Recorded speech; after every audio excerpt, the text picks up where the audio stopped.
നമുക്ക് മനസ്സിലാക്കാം.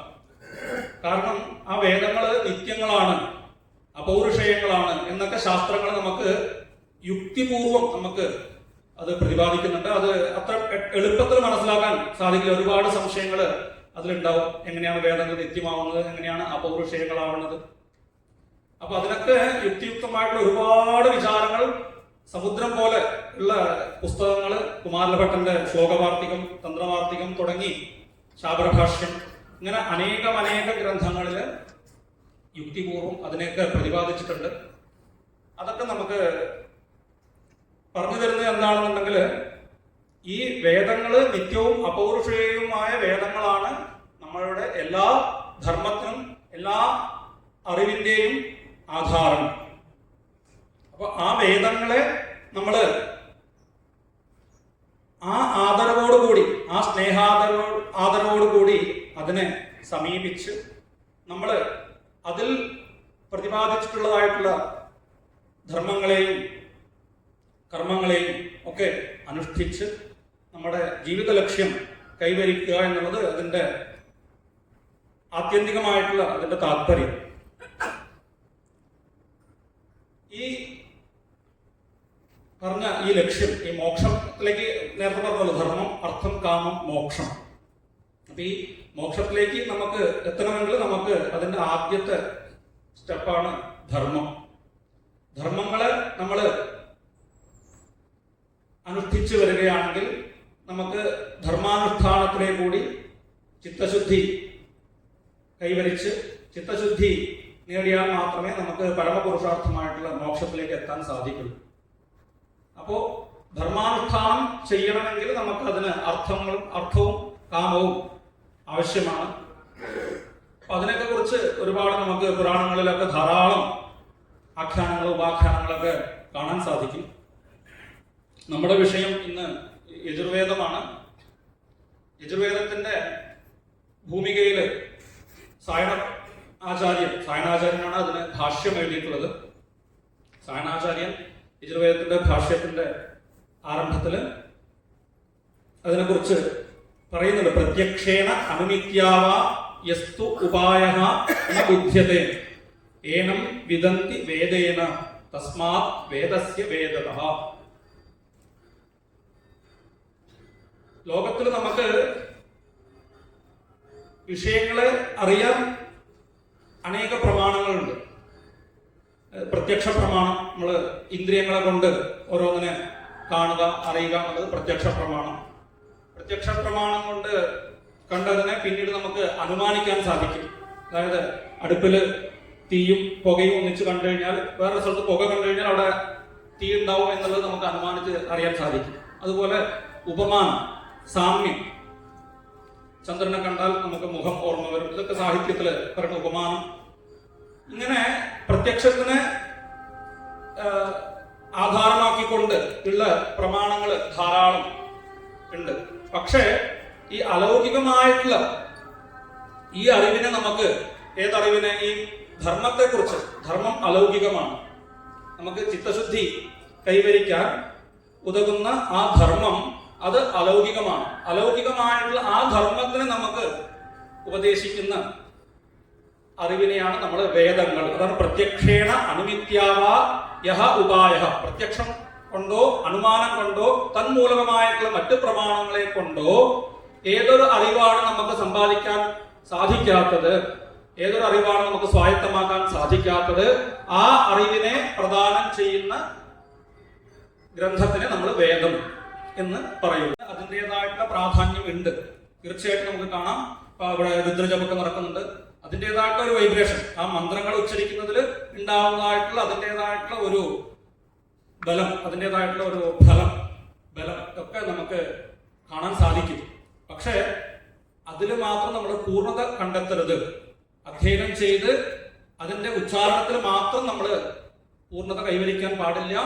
അതിന്റെ ഭാഷ്യങ്ങളും അംഗങ്ങളും മനസ്സിലാക്കി അതിന്റെ അർത്ഥതലങ്ങളിലേക്ക് നമ്മൾ കടക്കണം എന്നാണ് ഈ ഒരു ശ്ലോകത്തിന്റെ താല്പര്യം. അതിന് സ്തുതി നിന്ദാന്യായം എന്നൊക്കെ ശാസ്ത്രങ്ങളിൽ പറയും. അപ്പൊ എന്നാൽ ഇതാണ് അതിന്റെ ഒരു താല്പര്യം. അത് വേദാധ്യയനം ചെയ്ത് അതിന്റെ അർത്ഥങ്ങളെ മനസ്സിലാക്കി നമ്മൾ ആ വേദങ്ങളിൽ പ്രതിപാദിച്ചിട്ടുള്ള കർമ്മങ്ങളെ അനുഷ്ഠാനം ചെയ്ത് ചിത്തശുദ്ധി കൈവരിക്കുക എന്നുള്ളതാണ് അതിന്റെ ഒരു തലം. അപ്പൊ ആ മറ്റ് അതിനെ സംരക്ഷിക്കാൻ കേരളത്തിൽ എന്തൊക്കെ പ്രകൃതി വികൃതി പാഠങ്ങളാണ് ഉപയോഗിച്ച് വരുന്നത്?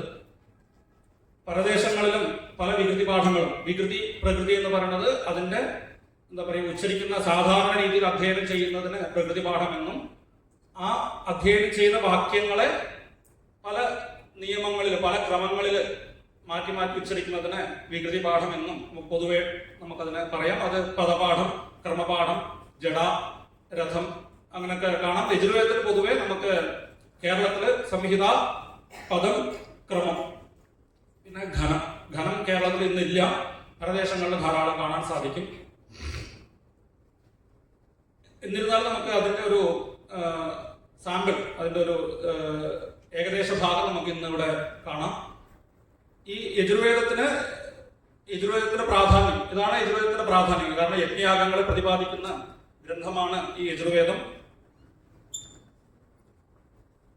ഗീതയിലും ഭഗവാൻ പറയുന്നത് ദ്രവ്യയജ്ഞാഹ, തപോയജ്ഞാഹ, ധ്യാനയജ്ഞാഹ തഥാപരേ സ്വാധ്യായ ജ്ഞാനയജ്ഞാചയതയ സംസ്കൃതവൃത. ഇങ്ങനെ യജ്ഞങ്ങളുടെ പ്രാധാന്യം തസ്യ യജുരേവ ശിരഃ എന്ന് തൈത്തരീയോപനിഷത്തിൽ തന്നെ കാണാൻ സാധിക്കും.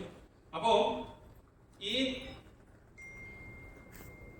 ഭാഗങ്ങള്, ബ്രാഹ്മണ ഭാഗങ്ങള്, അതിന്റെ സംഹിതാനന്തര കൃതികൾ. അപ്പൊ അതിലേക്ക് നമ്മൾ കടക്കുമ്പോൾ ഈ യജുർവേദത്തിന്റെ ഒരു പാരമ്പര്യം നോക്കുകയാണെങ്കിൽ മുമ്പ് പറഞ്ഞ വേദവ്യാസൻ അതിനെ അധ്യയനം ചെയ്ത് വൈശമ്പായന മഹർഷിക്ക് അദ്ദേഹത്തിന്റെ ശിഷ്യന് അത് ഉപദേശിച്ചു എന്നും, വൈശമ്പായനൻ അത് യാസ്കായ ഏതാം ശാഖാം പ്രാഹ പൈങ്കയെ യാസ്കഹ പൈങ്കിഹി തിത്തിരയെ ഉഖായ പ്രാഹ തിത്തിരിഹി. ഇങ്ങനെയാണ് അതിന്റെ ഒരു പരമ്പര എന്നുള്ളതായിട്ട് നമുക്ക് കാണാൻ സാധിക്കുന്നത്. ആ യജുർവേദത്തിന് രണ്ട് ഭേദങ്ങളുണ്ട്. കൃഷ്ണ യജുർവേദം, ശുക്ല യജുർവേദം എന്നിങ്ങനെ രണ്ട് ഭേദങ്ങൾ സാമാന്യന കേരളത്തിൽ കൃഷ്ണ യജുർവേദം മാത്രമേ നിലവിലുള്ളൂ. മറ്റ് ദേശങ്ങളിൽ, പരദേശത്തില് ശുക്ല യജുർവേദം കാണാൻ തമിഴ്നാട്ടിൽ പോയാൽ അവിടെ ശുക്ല യജുർവേദം ഉണ്ട്. ഉത്തര ഭാരതത്തില് കൃഷ്ണ യജുർവേദം തീരെ ഇല്ല.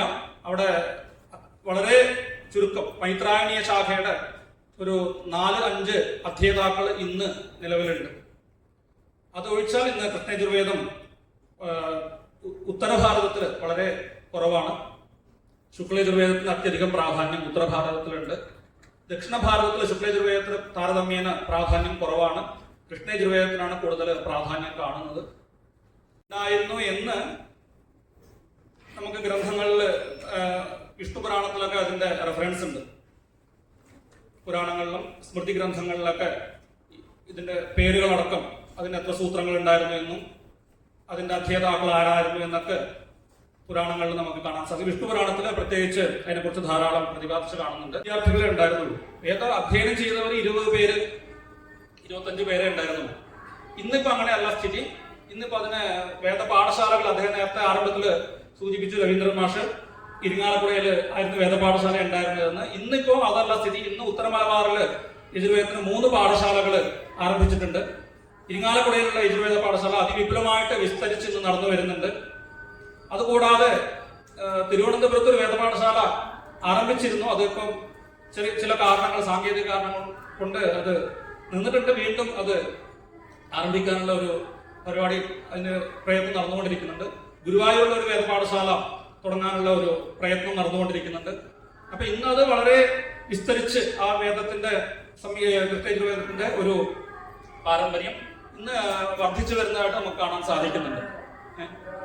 വർഷമായിട്ട് 10-12 വർഷമായിട്ട് വീണ്ടും ചില സനാതനധർമ്മ കുതൂഹികൾ അല്ല അതില് കുറച്ച് താല്പര്യമുള്ള ഒരു കൂട്ടായ്മ ചേർന്ന് ഇന്ന് വീണ്ടും അതിന്റെ ആ സഭയുടെ ഉദ്ഘാടനം ചെയ്ത് ആ സഭ വീണ്ടും പ്രവർത്തിപ്പിച്ച് അതിന് ഗോകർണത്തുള്ള സ്വാമിയാർ രാഘവപുരം ശ്രീരാമചന്ദ്ര മഠം സ്വാമിയാരെ കണ്ട് അതിന്റെ സഹായങ്ങളൊക്കെ തേടി, അതുപോലെ മറ്റ് നമ്മളുടെ മഠങ്ങള് ആചാര്യസ്വാമികൾ സ്ഥാപിതമായിട്ടുള്ള കാഞ്ചി മഠത്തിൽ നിന്നും ശൃംഗേരി മഠത്തിൽ നിന്നൊക്കെ സഹായങ്ങൾ സ്വീകരിച്ച് ഇന്ന് വീണ്ടും സഭ ഉദ്ധരിച്ച് ആ സഭയുടെ കീഴിൽ 3 വേദപാഠശാലകൾ യജുർവേദത്തിനായിക്കൊണ്ട് സാമവേദത്തിന്റെ ഒരു വേദപാഠശാല അദ്ദേഹം ഉച്ചയ്ക്ക് വരുന്നുണ്ട് തോന്നുന്നുണ്ട്. തോട്ടം ശിവകരൻ നമ്പൂതിരി, മഹാപണ്ഡിതനായിട്ടുള്ള ഗുരുവായൂരമ്പലത്തിലെ മുൻ മേൽശാന്തിയായിരുന്ന അദ്ദേഹം ഇന്ന് സഭായോഗത്തിന്റെ ഒരു സാമവേദ പാഠശാലയിലെ അധ്യാപകനായിട്ട് ഇത് സേവനം അനുഷ്ഠിക്കുന്നുണ്ട്.